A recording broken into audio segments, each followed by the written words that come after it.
Hey everyone, we have Rajsi Rana here. She's a senior product manager at Oracle and a former product manager at Amazon.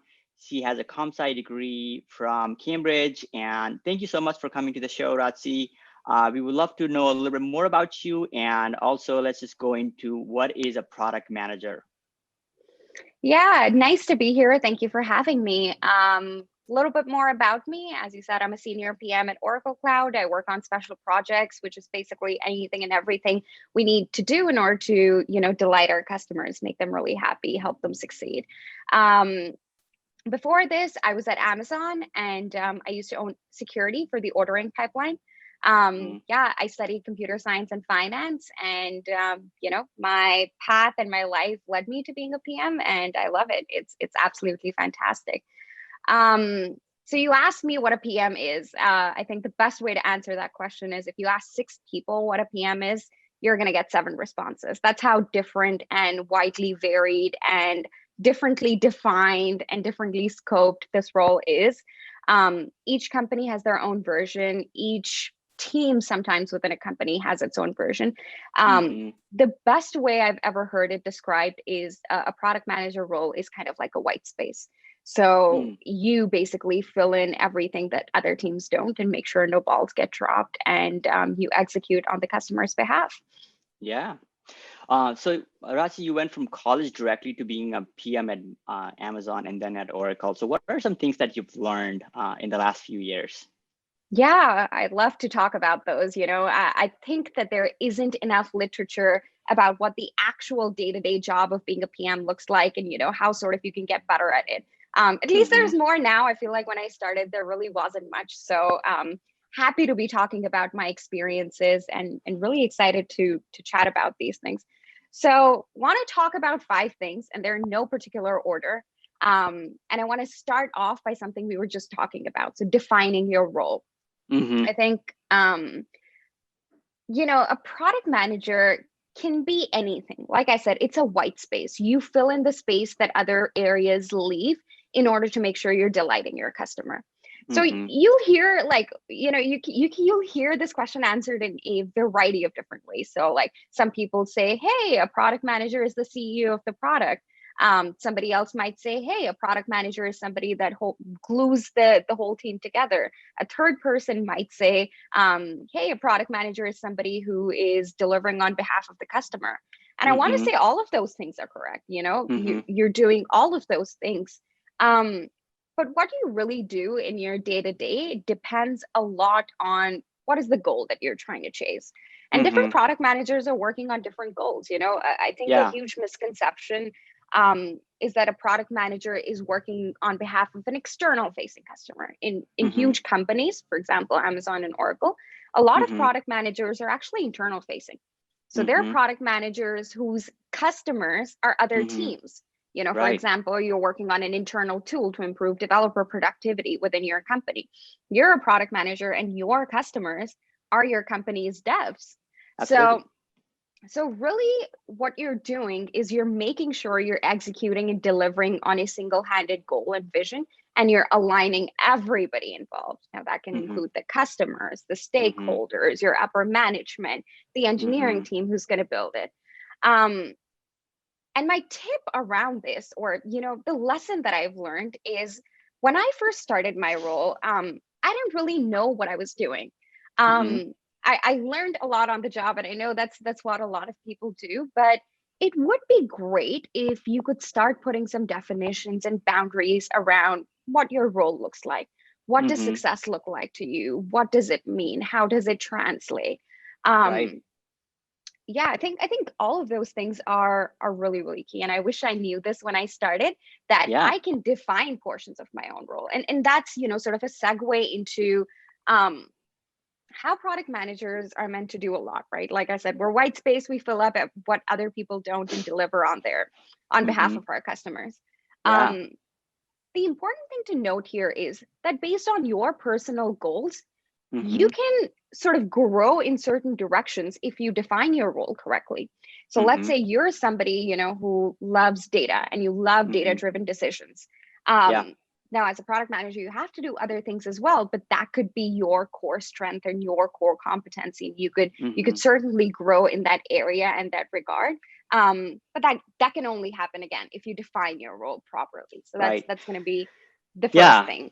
Yeah. So in that one, Rajsi, so you're saying that, okay, you obviously go through the interview process, you learn, basics of product management, and once you get your first role, you're saying that you can go and say, okay, I am more of a data-driven product manager. Obviously, I'm going to do other responsibilities too, but I'm going to specialize on this one.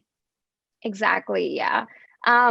I also think like it can even start before the interview process, right? Like if you know that there are certain things that you're more interested in than others, then you can target those jobs for yourselves, which is why I love the APM programs that, a lot of top companies have. So right out of college, you can go into an APM program that includes a lot of rotations. So you do all of those rotations and you figure out, okay, this is the type of PM that I want to be. So 100%. that's a great way of doing it, but the way that you described is awesome as well. So Yeah, definitely. So and then APM is associate product manager role that are coming along, right? So yeah, let's talk about this. So you actually study computer science and finance. So like, when did you think that you want to become a product manager? And the other question that we also want to go into is 5 things that you wish you knew before becoming a product manager. awesome. So I studied computer science and finance at college. I actually was pretty set on going into the finance side of the world.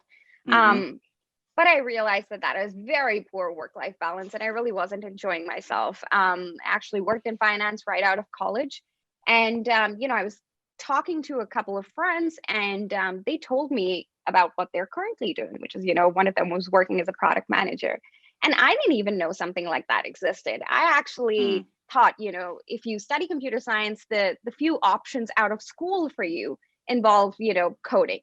Of course, you can go into different managerial tracks and sort of go into different directions, but I thought that is how you start. And that was super eye-opening for me that, hey, like this is something that you can do. I found it to be super interesting, applied to a couple of companies and studied really hard and cleared the interviews. And then there we went. That is the start of my career. And then, I was with Amazon for a couple of years, and now I'm with Oracle. Yeah. So you said you just somebody told you about this role, and then you just kind of Googled and tried to like hack this product manager role, and somehow landed into multiple interviews and got offers, and from the top company in Amazon. Wow. And this was this a APM role, or was it a regular product manager role? So this was actually a TPM role, which is technical program manager. Amazon has 4 different kinds of PMs. One is a TPM, which is a technical program manager. Then there is a PM, which is program manager. Then there's PM, which is product manager. And then there's PMT, which is product manager - technical. And sure, these are 4 names of roles, but they're pretty loosely defined. You could be doing product work in some, you could be doing program work in the other. But yeah, that's sort of the start of my career. Applied, got in, and studied really hard.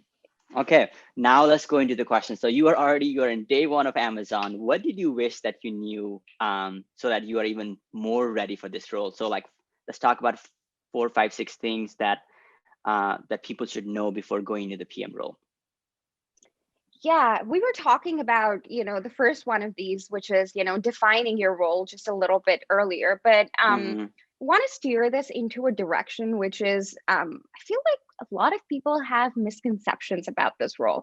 So, I talked to a bunch of aspiring product managers, and they think this is the role that will cure world hunger, and I just mean it as they actually think this is like, you're going to be the CEO of your product and you're going to be awesome and all of these things.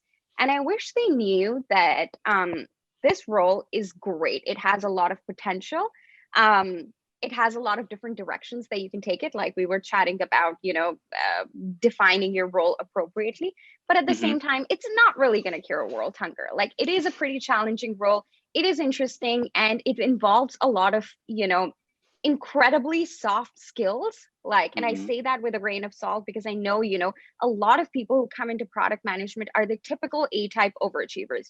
They've done super well in school. They've done really well in everything that they've tried, and suddenly they come into this career path, which is pretty uncharted.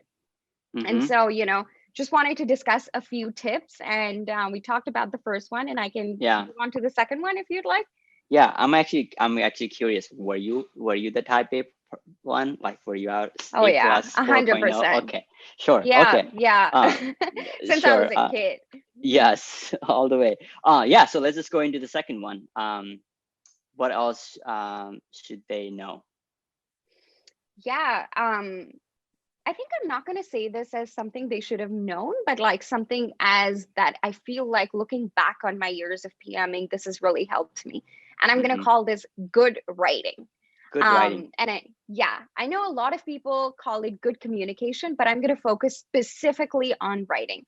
Mm, Um, in today's day and age, a lot of communication that we do is through writing. You write a lot of documents, you might be writing PowerPoint presentations, you're writing Slack messages all the time, and you're constantly writing emails.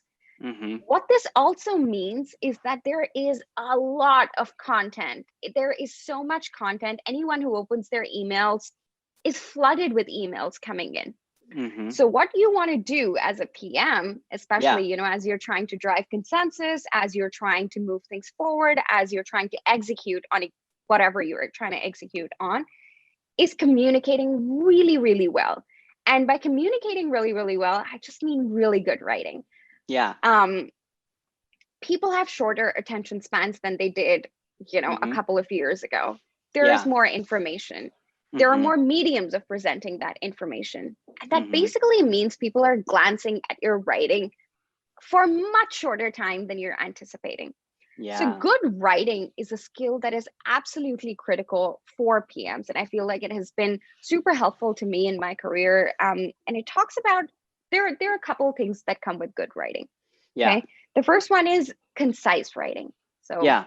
everything we talked about, if there's a way to say something in 5 sentences, but you think you can cut it down to one, cut it down to one. So Yeah. that's number one.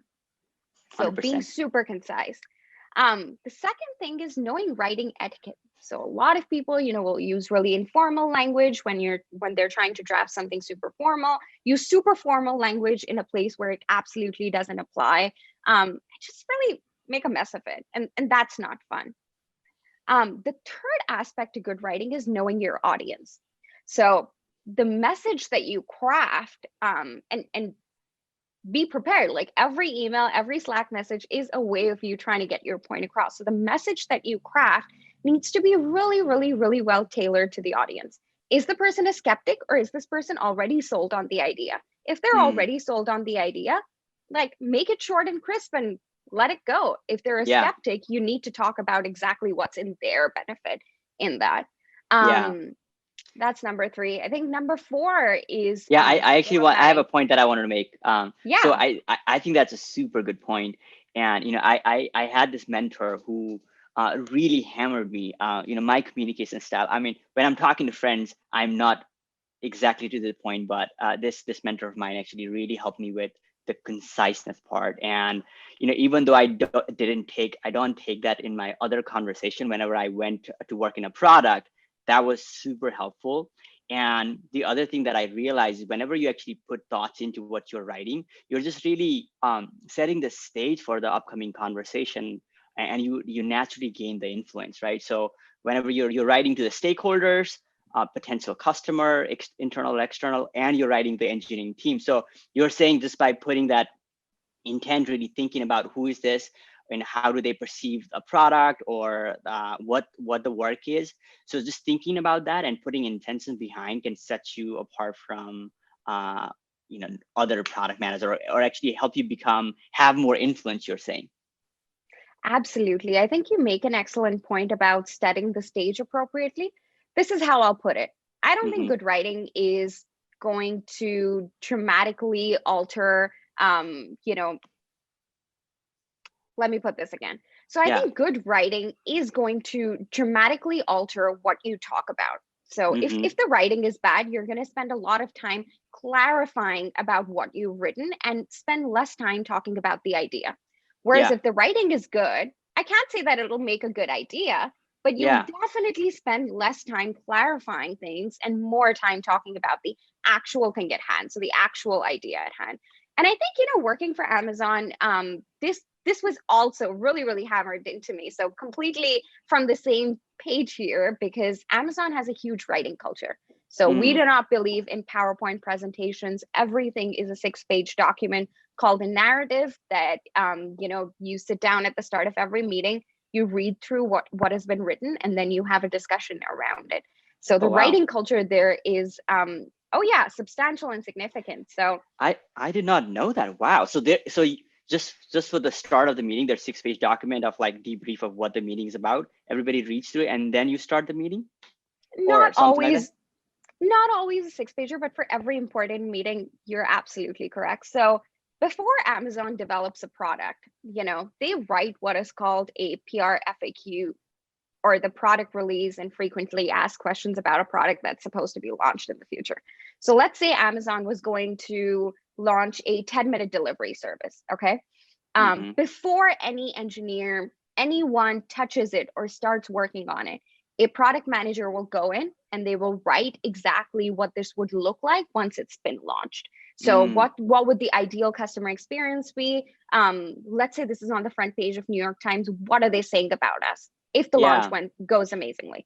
Nice. Um, and that sort of sets the stage or a vision for how we want this to be. And once sort of that goes well, you go into writing a 6-page detailed narrative around, Mm-hmm.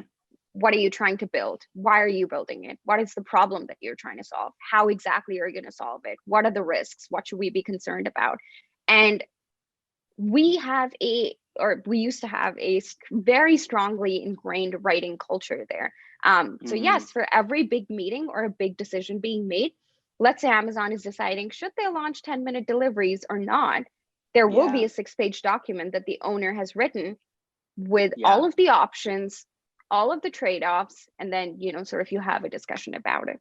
Yeah, no, I love that. Actually, I had heard about Amazon doing product or press releases before even they start developing. So that's something that you're talking about. I heard they make executives actually plan for press releases, a huge coverage on the launch of the product before even they actually in their first month of their work. So that's amazing. So you're talking about having good writing culture and in having empathy for who's coming to the meeting and who you're writing for, all that. So we're not talking about adding big words or sophisticated words. We're just talking about being very intentional. Um, Perfect. So we are on our third or fourth one. What's This was next? the second one. So I think we're on Okay. our third one. All right. One tip for anyone listening is, if you just don't know where to begin and, you really want to improve your writing, I highly, highly recommend reading The Pyramid Principle. It's written by this ex-McKinsey consultant who was actually the first woman to get hired into McKinsey. And the principles of that book are fantastic. It is a really practical guide to improving your writing that's not academic. And if there's one takeaway, it's that you should always have your most important message first. So let's say I'm writing to my manager and I tell him, hey, manager, this has happened, and then this happened, and then that happened. And so, can I please get this approved? Mm, Well, that's not really good writing because my most important ask is at the bottom. So my manager has to yeah. read all this context to get to it. Flip it. If there's one singular small habit that you can start making that will vastly improve your writing, is to start with the most important story. So, Nice. um, No, yeah, I love that. I love that. That kind of, I've done certain kickoff of the meetings where we use something called WIFM. And, to what you said, you would actually bring, hey, I would like this to be approved. And this is what's in it for you, and list those out. And those are details, but the action item, you're just listing out. So that's a great tip. I will actually check out the pyramid principle for yeah, writing. that's correct. Yeah. All right, I'm looking forward to reading that. So let's move for the third item. Yeah, the third thing that I want to talk about is time management, which is, on top of every PM's mind. And as soon as you join a company, they throw so much work at you that you're like, okay, well, this is a lot. How will I ever get my to-do list done? And I went to this conference where I heard this woman talk about PMing in a way that was super elegant. So I'm just going to paraphrase her now. So she told us that being a PM was like juggling balls. You're constantly juggling a lot of balls. The difference is that some are glass and some are plastic. And the real skill in being a PM is knowing which is which. So, the glass balls you can never, ever drop, but the plastic ones, you drop them, you can pick them right back up. So you will always have more to do than you can actually do as a PM. And prioritization is super important. Guard your time very, very wisely. That is. So you're saying that it's not your boss's job to help you kind of prioritize your calendar, or the stakeholders are not really thinking about, oh, how can we give the right amount of work for Rajsi? So people are just coming at you, inviting to all kind of things. So you're saying it's the PM's responsibility and ownership to take ownership of the calendar and know where to go, where to spend their time. That's what you're saying. Absolutely. I also think this is true for any professional, not just a PM. Never outsource your career development. Your manager is there to help you succeed, but you need to be your strongest advocate. So that's something that's really, really key. You brought up a really interesting point of calendar prioritization. And the next point is going to be very around that. So while we're talking about managing time really well, I talk to a lot of young PMs and they're always telling me, I don't have time. And, my calendar just doesn't give me any breathing room. And a lot of people, are what we call Peloton PMs. So they're constantly on a bike, they're constantly working, they're doing something, but they're not really getting anywhere. And, they start feeling really stuck. They're feeling frustrated. And you ask them, why are you feeling so stuck or frustrated? They're constantly telling you their calendar is full. They're doing all sorts of things, but they're not creating any impact, which again goes to the point of managing your time really, really, really well. So I always see this huge delta between what people want to be working on and their calendars. Right. And what you want to be working on is, your aspirational to-do list. Like, I would love to be able to get all of this done, think some time to think strategically or this or that. And then their calendar shows a completely different picture of where they're spending their time. So they're spending their time in low-level meetings, like meetings where they really shouldn't be dragged into things that they shouldn't be doing. And a great way to break out of this rut is to force yourself to do a calendar audit. So match your actual to-do list with the time that you're spending in different things on your calendar and see how different they are. So in an ideal world, if you would rather spend 30% of your time on X, see if it's actually reflected in your calendar. Because if it's not, you're never going to create time for it. Right. No, I like that. So, I mean, going back to it's a canvas, the role is a canvas, and you are defining your role and the value that you're bringing to the organization. So you're saying that, okay, we'll audit that because your boss is probably going to expect, okay, what kind of value did you bring to the organization? And you might not able to justify with, oh, I went to these many meetings. They're looking for the outcome, right? So be proactive. Think about what kind of problems needs to be solved, and manage your priorities. Absolutely. And put your time where your mouth is. The way people say put your money where your mouth is, I say put your time where your mouth is. So literally block your calendar. If you think you need 4 hours every week to prioritize things in a way that makes you feel good and makes you feel like you're growing as a PM, block 4 hours on your calendar. Otherwise it'll never get done. So that's my biggest advice. And you're so true. Like, your manager is looking for outcomes, and you're never going to be able to justify it by saying, I went to these many meetings. Like, start creating those outcomes in a way that is sustainable for you and takes you where you want to be. Going back to our first point of defining your own role. Yeah. That's great. Okay, let's go to the fourth point. The fourth thing that I wanted to talk about was actually just thinking strategically. So this is very tied into managing your time well, but it goes a little beyond that. So but the two are a little bit interconnected, and I'll explain what I mean. So what a lot of PMs start off by doing is, they come in and they feel like everything is their problem to fix. Mhm. So they're constantly looking at different things and becoming super tactical. They're like, oh, Mhm. like this tiny thing is a huge problem. I need to invest so much time and energy into fixing it. Mhm. Um, or, there's another breed of PMs that I've seen that take Mhm. leadership's word for everything. So if some Mhm. leader told them, you know, this is what we should be doing, they'll just start walking in that direction. Yeah. Um, and both of those PMs have something in common. And the thing in Mhm. common is that they're not honing their strategic thinking muscles. Yeah. So, and strategic thinking doesn't have to be a big or a scary thing, which I think it can be for most people, for some people, but it doesn't Mhm. have to be. So, strategic thinking, as I like to define it, is thinking in a way where you're developing your own frameworks for the outcomes that you want to approach. So, Yeah. maybe the outcome that you want to approach is monthly active users. Like you're razor focused on monthly active users. By putting out this little fire out here and investing a lot of time and energy, are you really going to get there? If yes, Mhm. then great. But if not, don't focus your time there. Like this long term type of strategic thinking is super important. And I think it also goes to something that you and I were talking about earlier, which is you need to own your own career. And you're only going to do that if you start thinking strategically about it. Like nobody's going to hand you something on a platter to Yeah. just. Yeah, no, that's such a great point. I actually that applies to me. I'm actually leading a product development, and it's pretty much a distributed team, and there's so many things happening. And one of the things as the lead of the product, we're trying to go to the market and actually survive with some paying customers, right? So, I Right. mean, I can be worried about a lot of things. There's bugs. There's potential customers are asking for certain features, but the reality is if we don't have this much increase in customer, nobody will have a job, the product will die. And uh, not being lazy to think about that strategy.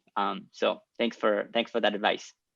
Oh, absolutely. I think I also think like a lot of people, they think, I'll just do a good job and I'll get promoted. So Yeah. if you're talking about people in bigger corporations rather than, Mm-hmm. smaller companies, they think that that's what will happen. Mm-hmm. Promotions as well as career growth in general is defined by three things in product. First Mm-hmm. is ambiguity, the other is impact, and the third is scope. So what's the ambiguity of the problem that you're trying to solve? Is it pretty well Mm-hmm. defined? Is it really ambiguous? What's Mm-hmm. the impact that it'll have? Is it like super impactful and it impacts our product spectrum a Mm-hmm. lot, or is it like very tiny impact? And scope, right? Like what's the scope of this thing that we're trying to solve? And scope and Mm-hmm. impact are very different. Like you can have a tiny little feature that impacts everybody significantly, or you can have a huge thing that impacts quite smallly. Yeah. Um, but I Yeah. think focusing on those three things can really help you think more strategically. Like how should I think about ambiguity? How should I think about scope? And how should I think about impact? So 100%. 100%. And one of the things that I'm taking away from me, and I think a lot of PMs, aspiring PMs, should think about is you talked about the last principle of like managing your priorities, and then this is thinking strategically. So like doing that for your career too. If you're trying to land a job, right, you want to have a strategy, and if you cannot think about strategy, again, using that proactiveness to like reaching out to people, like reading books, understand how to think strategically, right? So those are super useful examples for PMs, but then also people who are trying to go to PM is like, because one of the things that they're looking for is the skill set, and you wanna actually showcase that on your process of applying for a job and becoming a PM. So. yeah, actually, I used to have a manager at Amazon who, whenever he was hiring PMs, he used to joke that their first assignment was actually PMing their way into a job, which I think is so Hmm. true, right? Like Yeah. when you're trying to land a PM job, you're the PM of your career. And so you Yeah. have to think strategically, like what are the companies that I want to apply? Hmm. What focus areas do I want to go to? What type of PM do I want to be? And then you have a lot of tactical things that you need to be doing, like going to networking events, like Yeah. learning all of these different things, applying, like actually physically filling out job applications, asking Yeah. for these things. And then you need to prioritize all of these things. So you're 100%. literally PMing your way into a PM job. So, a great way to learn how to be a good PM is to think of, your job search as a PM assignment. I think that's a great way of putting it. Yeah. No, no, thank you. Thank you for adding that. And then the fifth one, um, Yeah, so what's the the fifth fifth thing one? that I wanted to touch upon was building relationships, and really truly developing these relationships. So, you hear this phrase thrown around a lot in product management, which is influence without authority, which is, I cannot tell you how true it is. You're constantly trying to get everybody aligned, get everybody executing in a singular direction. But a lot of these people don't really report to you. You Mhm. don't have any direct authority over them. What you Yeah. do have, however, is the ability to influence, which is why it is such an important and such a critical skill. Um, there are a lot of ways to develop that skill set, and lots of good books, articles, podcasts about it. Um, but what I want to focus on is actually really building those deep personal connections. So when I joined, Oracle Cloud, one of the biggest pieces of advice that was given to me was try and set up a lot of coffee chats with people from all over the company. So even Hmm. people that you might not be working with at this moment in time. So I never really got it because in my previous role, I had always focused my scope on people that I knew that I was working with, or Hmm. things like that. Hmm. And just by generically reaching out and building all of these different relationships with people in the company, I'm always able to find somebody who knows something. Like, this Yeah. network of people is so strong and so important and has helped me so significantly that I recommend this to everybody. Because if you reach out to somebody with a favor, like, hey, can Hmm. you do this for me? And you're trying to build a relationship based on those grounds, sure, they'll do you a favor. It's all good. Yeah. But if you have an actual organic relationship with people from all walks of life in your company, you have somebody to call from no matter what, because we can't do this alone. And that's very important for product managers to realize. You cannot deliver alone. You cannot do anything alone. Ask for help and build those relationships. They will truly really really help you out. Nice. Yeah, no, and this is an advice early on in my career, my mentor gave me that, he said that your relationships are like bank accounts, right? You want to have some deposits before you can withdraw. So whenever you're going into a new organization, if I didn't build those connections and like, got somebody to connect with me, it would be I wouldn't have much influence if I just asked something without having that relationship, right? So that's a great point. What are some tips? What are some tips around if somebody is a new PM or in a product role? How can they go about building this relationship? Like what are some like actionable steps? Is it just what should they be thinking about? Should they be asking for introductions, or should they just kind of reach out to people, look at the org chart, look at who are the people in different division, and then reach out that way strategically? How what would you suggest? Yeah, that's a great question.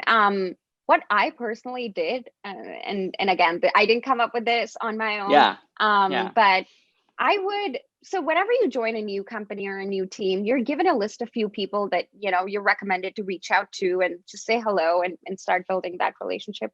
I would Mm-hmm. always ask everybody that I met, who are two more people that I should meet, who are interesting Mm, people. Like, it doesn't have to be around this role, just two people that you recommend I meet in the company. mm, And through this, like, the network effects of it are substantial, because everybody I met, I asked for two names, and then I kept going and kept going and kept going. Again, prioritize. Like, you don't want to get burnt out just by asking, just by having yeah. coffee chats. But Mm-hmm. that really helps me out. For the first couple of months, especially if you're lucky enough, hopefully after the pandemic, to be working in a physical space or location, I Mm-hmm. used to have a goal when I started on, that I would have coffee with somebody new every single day. And I Mm-hmm. was at Amazon, so that was super easy, and it didn't Mm-hmm. always happen. But Mm-hmm. at least I got to meet a whole lot of people that way. So Yeah. that's an actionable tip that I think people can use. Ask Mm-hmm. other people, leverage them. Yeah, yeah. And then, as you are having, I suppose, as you are having these meetings, you're pretty much building like your data set. You're building insights around what they know, right? Because you might not go directly into asking, but in conversation, you're probably asking, oh, what kind of challenges you're facing? What should this group know about building product, or what are some risks? So you're pretty much building, and you're using that information, and you're carrying that probably to other meeting and asking even more powerful question where you're unlocking data and information and building relationships. So I um, agree. Yeah, yeah. I think you're unlocking a lot of insight. So I Mm-hmm. think more than really data, it's like when you talk to a whole volume of people, each Mm-hmm. one of them is, trying to solve certain problems, and they might not relate directly to what you're trying to do, but Yeah. often you see overarching themes. Now, Yeah. you could be the person solving those themes, or you could Mm-hmm. be the person communicating those themes to somebody else. Mm-hmm. Either way, suddenly you're developing all of this knowledge, exactly like you said, like this database of like a wealth of information. Mm-hmm. That's for you. That's Yeah. insights that you can pick off of. So completely agree. It's not just relationships, it's actual insights that Yeah. you're Yeah, yeah, and then this is something that when I was very new in product, I used to go to a meetings and then like say, tell me everything that you know. And at that point, it was harder to kind of have like to build influence versus when I did some research. Like my the advice that I got is like go talk to the quality analyst. The QA really knows the challenges and the product inside out. So I actually went and learned about the product. And when I went in these networking conversation, I would ask some questions about the product because I knew about it. And because of that, because I took time to learn about that and ask a good question, um, somebody who I was talking to would actually appreciate that, oh, this person who's new, but they cared enough to like do the research. I want to give them more insights. And that's also another great tip for networking that I actually applied early in my career. That's awesome. Yeah, I completely agree. I think effort shows. So if you put Mm-hmm. effort into something, it absolutely shines, and it absolutely shows. So, people who this is like a really common mistake I see a lot of people do when they're interviewing is Mm-hmm. whenever the interviewer asks them, "Hey, do you have any questions for me?" They say Yeah. nothing. No, I don't have Yeah. any questions for you. And I'm like, that is such a wasted opportunity. You Yeah. if you're Laziness. actually yeah, if you're actually interviewing for a company or excited and interested in that, go do some Yeah. research. Like talk to them about their role. Like there was this one person who brought in a list of improvements that they would make to our OCI console. Oh, And wow. it was intense. Like that person was a UX designer, and they had Mm-hmm. taken the time to do some mock-ups of improvements that they could make. Yeah. We're Yeah. I not mean, going to that's, talk about whether those ideas were good or bad, but it showed yeah. so much initiative. That was fantastic. Yeah. Yeah. And then, if a company is looking to hire a product person, they want to see somebody hungry like that, somebody who's proactive like that, to like think like that. So that is a great advice. So um, last thing, we wrapped up these 5 things that you should know as a new or upcoming PM. Let's just kind of wrap it up with some habits, some actionable things that they should do. Yeah. I always say start small. Mm-hmm. They're all great tips, but if you try to do everything at once, you're going to get overwhelmed. Mm-hmm. Um, I recently read this book, Atomic Habits, and it talks about how do you build long-lasting habits. And Mm-hmm. and the beauty about starting small is that it's very easy to do. So, Mm-hmm. there's this anecdote in the book that talks about, if a plane was taking off from LA, and during takeoff, the pilot decided to alter the course by, say, 3.5 degrees. Mm-hmm. Nobody would really notice it. The passengers sitting inside wouldn't notice. Mm-hmm. Somebody just looking from the outside wouldn't notice. But the Yeah. passengers would now land in DC instead of New York. Oh, And wow. that's the thing. Habits are compounding. So Mm-hmm. small changes can go a long way if you repeat them, if you constantly do it. So I Mm-hmm. say start small and do it continually. Like challenge yourself to to do things on a weekly or daily frequency, and you'll notice that after a few months you've made considerable progress in all of these areas. Yeah. And Rachi, I have a lot of takeaways for myself, and I'm a product person. I'm part of building a product now. So here are some of the takeaways I'm gonna make it actionable, and I encourage if you're aspiring PM, you do this too. So the the step 4 and 5th one, they were all about being proactive. So I am going to actually think strategically about all the things that I'm doing for this product development app called HireWorks right now. So for how does that translate for folks who are in the PM? Really look at what's your strategy, map it out. Think about who are the people that you need to talk to, who are some people that you can network proactively for your job search. And also, I loved what you said about protect your calendar, like put your time into where your So there, put attention your is. time So where your mouth is. where So your it's mouth like is, put your okay. money where your mouth is. Yeah. So if you're saying that you're gonna become a product manager, yeah. So reflect that, learn about product management, network with product managers, improve your writing skills, improve your networking skills. So I love that, and I think that's a great action item. Is do something that will help you towards that goal or strategy of becoming a product manager. So. This was a great conversation, Rajsi. Thank you so much. And you shared some great examples, great insights. Hopefully people will take this advice and run and become an amazing product manager. So Awesome. thank you. Thank you. Please like and subscribe if you enjoyed this video. We'll be sure to come back with more exciting videos on Agile topics.